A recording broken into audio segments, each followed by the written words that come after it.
Bomba no Atlético Mineiro, Eduardo Cudê se despediu dos jogadores. Vídeo de hoje do canal do Nicola traz bastidores dessa história e fala também sobre o Corinthians em crise. Timão só empatou com o Cuiabá, zona do rebaixamento batendo a porta e jogador importante e caro pedindo para sair. Preciso te contar também sobre o Palmeiras. John Textor tentou contratar uma das joias do Palmeiras. Vou te explicar em detalhes essa informação exclusiva. Falo também sobre Marinho, o que está pegando entre Marinho, Flamengo e São Paulo. Vou te trazer informação revelada por uma pessoa de dentro do São Paulo. Tem as últimas do mercado, a grande face do Tiquinho e muito mais. Antes, deixa eu só me apresentar. Sou Jorge Nicola, jornalista esportivo, e a minha missão por aqui é deixar você por dentro das últimas de mercado, bastidores, finanças e muito mais. Para não perder nada, só apertar esse botão vermelho de inscreva-se. Combinado? Bora começar contando que todo esse conteúdo é um oferecimento de Leon. Tô mostrando para vocês os jogos do Campeonato Brasileiro desse domingo com os meus palpites na Leon para você se dar bem. Tem América e Atlético Paranaense, jogo que começa às 11. Para mim dá empate. Outro empate entre São Paulo e Palmeiras, rodada que pode ficar marcada por muitos empates. Foi assim nesse sábado. Inter e Vasco, vou de Inter. Tem também Goiás e Fluminense, novo empate. Para completar, Flamengo e Grêmio, jogo interessante que deve ter a vitória rubro-negra. Para participar da Leon é super simples, só pegar o link que está no comentário fixo, faça seu cadastro e é legal contar que o seu primeiro depósito de até R$6 te garante o mesmo valor em sua conta de bônus. Bora começar o vídeo com o tradicional giro de notícias e a primeira informação é sobre Yuri Alberto, que foi em reserva contra o Cuiabá, entrou no segundo tempo, perdeu duas chances claras, fez um lance ridículo e chegou ao seu maior jejum com a camisa alvinegra. Ele não marca há 10 partidas. Se a gente estender um pouquinho esse retrospecto, nos últimos 90 dias o cara marcou um único gol e esse é o centroavante que o Timão desembolsou um caminhão de dinheiro para contratar. Bora falar também sobre o Botafogo, que com a vitória por 2-0 contra o Fortaleza, sem sustos, assegurou mais uma rodada na ponta do Campeonato Nacional. Agora são 8 vitórias em 10 partidas, aproveitamento de 80% dos pontos. Bora falar ainda sobre Pepa, o técnico do Cruzeiro, não ficou satisfeito com o empate em 2-2 com o Bahia, mesmo com o jogo em Salvador. Para o Pepa, depois de estar vencendo por 2-1, o Cruzeiro tinha a obrigação de segurar o resultado, deixou 2 pontos em Salvador. Quero falar também sobre Thiago Escuro, agora anunciado de forma oficial como novo diretor de futebol do Mônaco. Ele começa a trabalhar oficialmente a partir de 1º de julho, embora já esteja tocando uma série de coisas ligadas ao clube francês. Para arrematar, Manchester City, campeão da Champions, se tornou o 5º clube garantido no Mundial de Clubes marcado para o fim desse ano. Além do City campeão do futebol europeu, a gente já tem o Ural Red Diamonds, campeão da Ásia, o Leão, campeão da CONCACAF, o Auckland City, campeão da Oceania, e o Al Ittihad, time de Benzema e Romarinho, que como campeão saudita, país sede, vai jogar como anfitrião. A saideira do giro de notícias não tem a ver com futebol, mas é uma notícia super relevante. Amanda Nunes, a maior lutadora de UFC de todos os tempos, se aposentou nesse sábado depois de mais uma vitória. Ela venceu a Irina Aldana, mexicana, garantiu a manutenção dos seus 2 cinturões, ela é campeã de 2 categorias e mesmo assim com 2 cinturões em mãos, ela decidiu por se aposentar para ficar mais perto da família. Brilhante a carreira da Amanda, parabéns para ela. Bora começar com as informações um pouco mais longas, mais detalhadas. Queria começar falando sobre Tiquinho Soares, o autor dos 2 gols da vitória do Botafogo contra o Fortaleza. O Tiquinho está jogando demais. Na atual temporada, o ex-centroavante do Porto já marcou 19 gols e deu 6 assistências em 28 partidas, participação muito próxima de 1 gol por partida. No Campeonato Brasileiro os números são ainda melhores. O cara tem 9 jogos, 8 gols e mais 3 assistências, é o artilheiro do Brasileirão, é aquele que mais participa de gols no Campeonato Nacional. Importante contar que ele ele participa de 1 gol a cada 67 minutos. Seu aproveitamento, seu percentual de conversão de chances claras é de incríveis 89%, ou seja, de cada 9 chances que ele tem, 8 ele marca. Números do pessoal do SofaScore, ele tem precisado de 3 chutes para marcar cada gol pelo Botafogo. Minha pergunta é, quais centroavantes do futebol brasileiro vivem momento melhor do que o Tiquinho? Use o espaço para comentários, estou curioso para saber a sua opinião, beleza? Bora falar agora, informação exclusiva. John Textor, dono do Botafogo, fez recentemente uma consulta ao Palmeiras. A ideia era contratar o Kevin, atacante do Verdão, campeão da Copa São Paulo, esteve disputando o Mundial Sub-20 e está sendo preparado para ser uma peça importante dentro do elenco alviverde. Mas Textor não queria contratá-lo pro Palmeiras e sim pro Crystal Palace. Essa informação relevante me foi passada por uma pessoa envolvida nas tratativas. Textor sugeriu uma oferta de 9 milhões de euros. Palmeiras respondeu que já havia recusado uma proposta de 10 milhões de euros. Supõe-se que esse time que se dispôs a pagar 10 milhões de euros seja o Shakhtar Donetsk. Os ucranianos, desde o fim da Copa São Paulo de Juniores, namoram a possibilidade de contratação do Kevin. Se você não lembra dele, atacante de lado de campo que também pode ser usado como referência.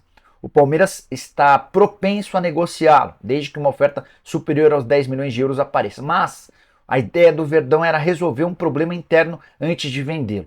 É que esse atleta que pertencia ao Desportivo Brasil foi comprado pelo Palmeiras. O Verdão ficou com 50% dos direitos econômicos, outros 50% para o Desportivo Brasil.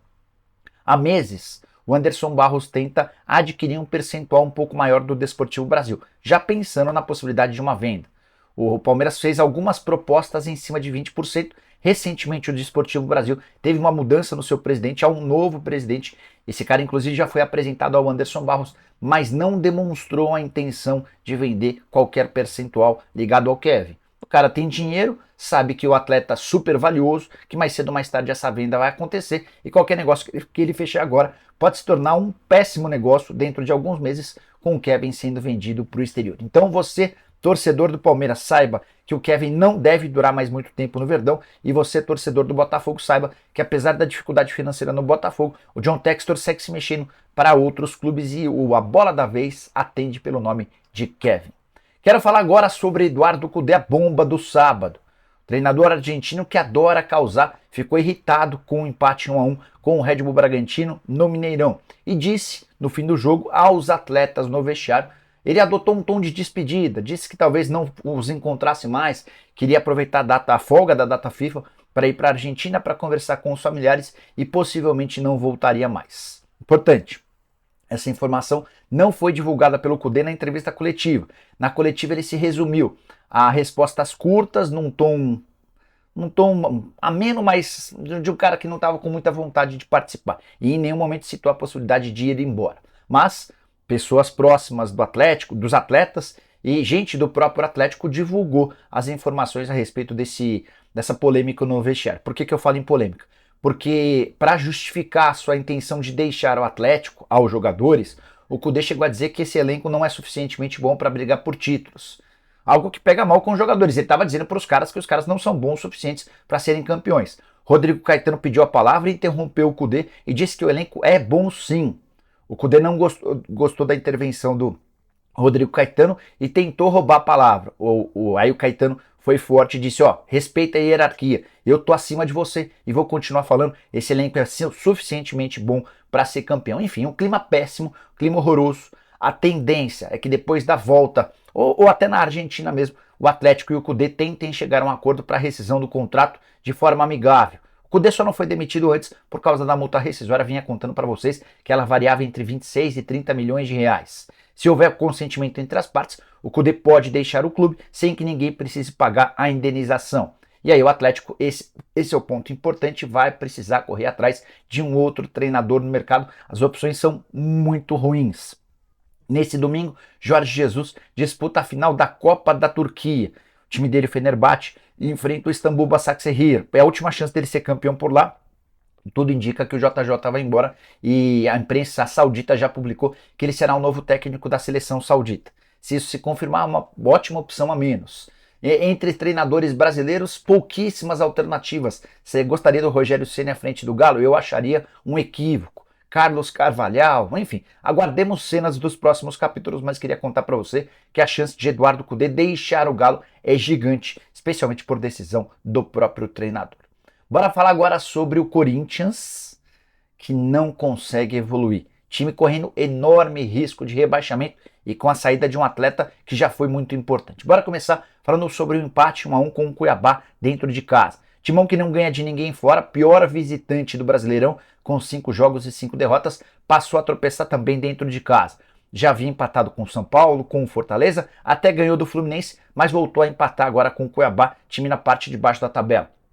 O Cuiabá abre o placar com o gol do Daverson e o Juan Oliveira, que não jogava há quase 3 anos, fez o gol do empate. Curiosidade, o Juan Oliveira tem contrato com o Timão somente até o fim desse mês, longo processo de recuperação cirúrgico, não se sabe ao certo se o Timão a tendência que ofereça uma renovação de contrato, especialmente depois desse gol. Hoje o Corinthians é o 16º colocado, são 9 pontos conquistados em 10 disputados. Primeiro time fora da zona do rebaixamento. Se o Goiás, o América ou o Vasco, qualquer um desses três vencer, o Corinthians terminará a 10ª rodada na zona do rebaixamento e não dá para imaginar a curto prazo uma reversão nessa situação. O Corinthians hoje não consegue jogar bem, tomou um 3-0 do Independente Del Valle durante a semana, vários protestos de torcedores e a coisa não anda. Ainda assim, o Vanderlei Luxemburgo parece estar garantido. Você sabe ao certo por quê? Os dirigentes alvinegros completamente perdidos. Renato Augusto saiu machucado no primeiro tempo, talvez o fato de ter jogado muitos minutos na última rodada possa acabar ter sido decisivo, e agora não se sabe ao certo que rumo o Corinthians vai tomar. Antes de fechar sobre o Timão, só mais uma última informação, o Romero está disposto a deixar o clube. Não foi relacionado para as 2 últimas partidas contra o Del Valle e contra o Cuiabá, está incomodado com essa condição de fora dos planos do Luxemburgo e já solicitou aos dirigentes alvinegros que o negociem por empréstimo na metade do ano, na janela, na reabertura da janela, ou até com uma rescisão de contrato de forma amigável. Romero, que tem vínculo com o Timão até 2024 e ganha na casa dos 400 mil por mês. Bora fechar o vídeo para falar sobre Marinho. Consegui uma informação super importante com alguém do São Paulo, em quem eu confio bastante. Por que São Paulo e Marinho não se acertam? São Paulo já chegou a oferecer 500 mil por mês ao Marinho, que ganha no Flamengo 650 mil reais mensais. Esse é o salário em carteira do Marinho. Ele ainda tem alguns outros apetrechos que fazem seu salário aumentar, mas o que o Marinho tem garantido são 650 mil. A diferença não é grande, 150 mil. Com detalhe, ele tem contrato no Fla só por mais 6 meses. E o São Paulo já se dispôs a bancar 2 anos de contrato para o atleta. Não seria uma baita perda. O que essa pessoa do São Paulo disse é que não é só a questão financeira que pega. O Marinho é torcedor fanático do Flamengo e o seu pai é completamente apaixonado pelo rubro-negro. Estar jogando nesse time é a realização de um sonho dele e do seu pai. E o Marinho não gostaria de deixar o Flamengo pela porta dos fundos. Para falar a verdade, o Marinho não queria deixar o Flamengo. E ele ainda está tentando, mesmo depois de ter sido afastado e multado em 10%, ao se recusar a viajar para o Chile, ele ainda tem a esperança, acho que mais do que tem a esperança de reverter essa situação e voltar a ser utilizado no Flamengo.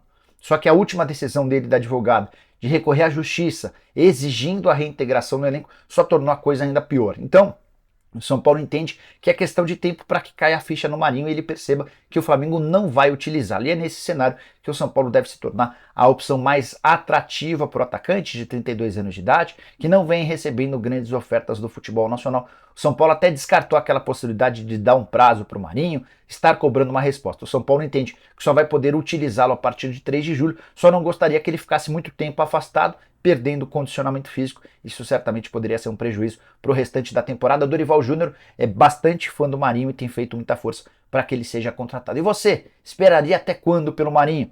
Curtiu o vídeo? Deixa like, se inscreve no canal, ativa as notificações. A gente se encontra mais tarde. Abraço, tchau!